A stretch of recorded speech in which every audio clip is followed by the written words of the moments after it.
FM News Talk 97.1. On-demand audio.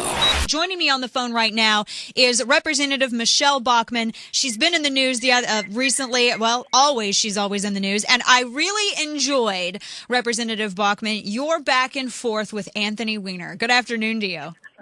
Hi, very good to talk to you, Dana. It really wasn't much of a back and forth. It was just Anthony Weiner being Anthony Weiner.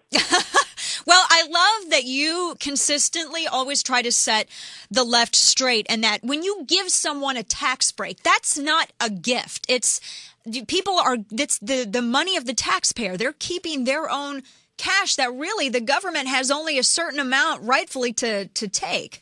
And I love that you constantly stick that message in whenever you're on television. Well, it's a continuous line of his that he uses tax breaks for millionaires and billionaires, and it's absolutely nonsensical, because what you're talking about are very much middle-class tax rates, keeping them low. Why in the world wouldn't you want to keep middle-class tax rates low? Well, I guess not if you're Anthony Weiner. You want to raise taxes. And, of course, the most important that people want us to listen to and hear right now is the fact that people don't have any more money to give to the government. The government has way too much money now that they're spending $3.8 trillion in the budget this year and $1.65 trillion in overspending. I'd say that's an admission of failure.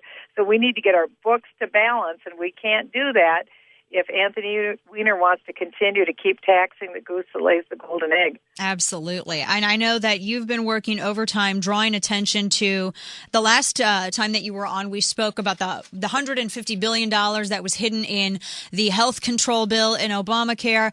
Do you think that we're going to get any closer to actually seeing a defunding of that? And then I'm going to ask you about NPR as well. We do have an opportunity coming up. We know that we have a 3-week continuing resolution to fund the government, but then we have to fund the government from now until September 30th. That's another vote. And we're looking at raising the debt ceiling so that government can continue to spend more money. Those are two very strong leverage points where Republicans could attach language that would bring back $105 billion.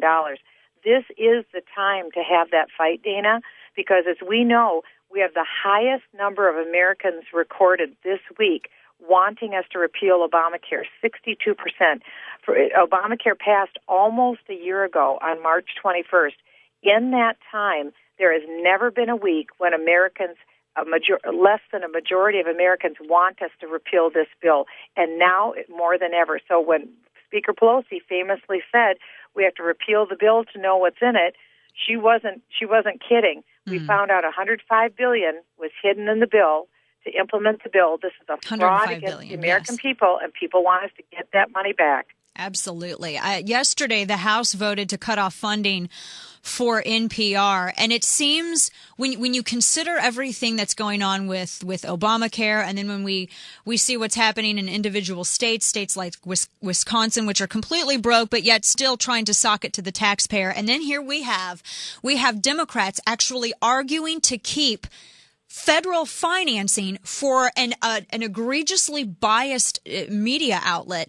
What are your thoughts on this? Do you think that this is, I know it passed the House 228 to 192. Are you hopeful that it may get through the Senate? Well, take a look at the priorities of the Senate. Harry Reid wants to continue federal subsidies for cowboy poetry festivals in Nevada. That's a must-have for him.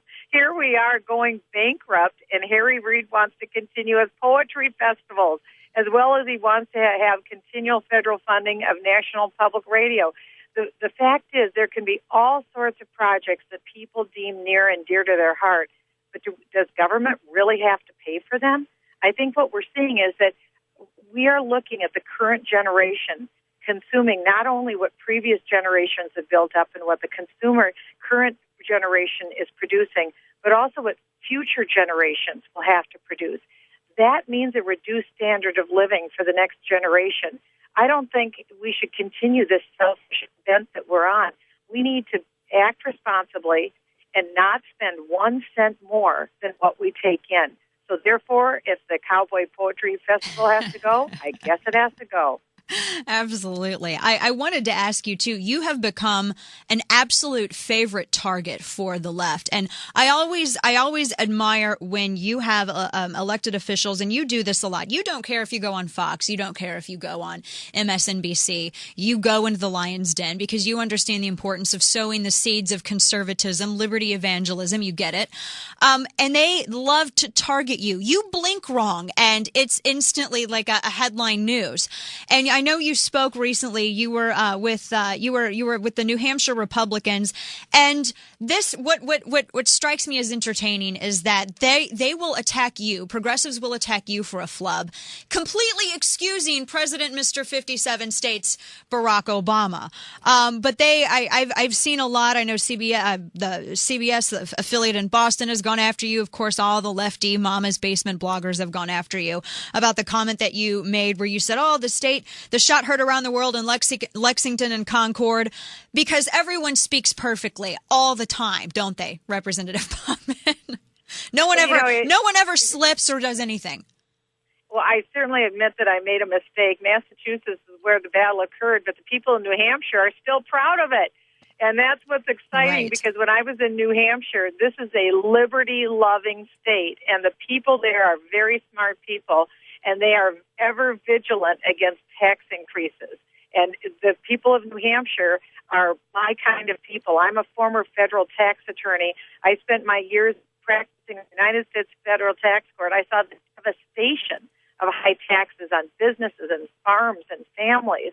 And so I'm one with the people of New Hampshire on this issue of making sure that we do not increase taxes.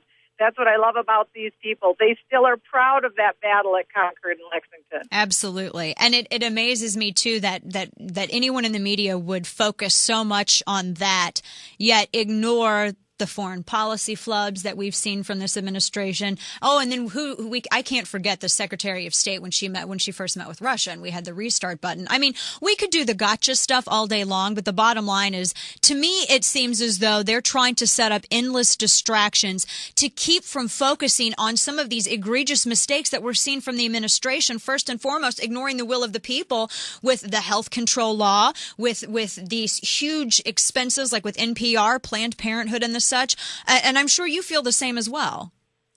I do, because the people deserve better. The American people have been saying for quite a long time now, Dana, enough is enough.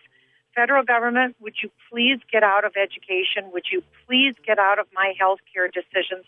Would you please get out of spending money that we don't have? People are asking for government to restrain itself, to stop taking over private businesses. The president has no business firing the president of GM. The president has no business running private car companies. He has no background or experience. That's not our form of government. We need to do what the people want us to do. We need to follow our United States Constitution. These are unconstitutional acts. We need to be reminded of that frequently. And that's right. why I'm so proud of the people of this country. Absolutely. They stood up and said, we're proud of the Declaration of Independence. We're proud of our Constitution and Bill of Rights. We're going to stand strong for We got to get going. Representative Michele Bachmann, always a pleasure. Thank you for coming on. We love you. Thanks for all you do. Thank you. All right. Bye-bye. Take care.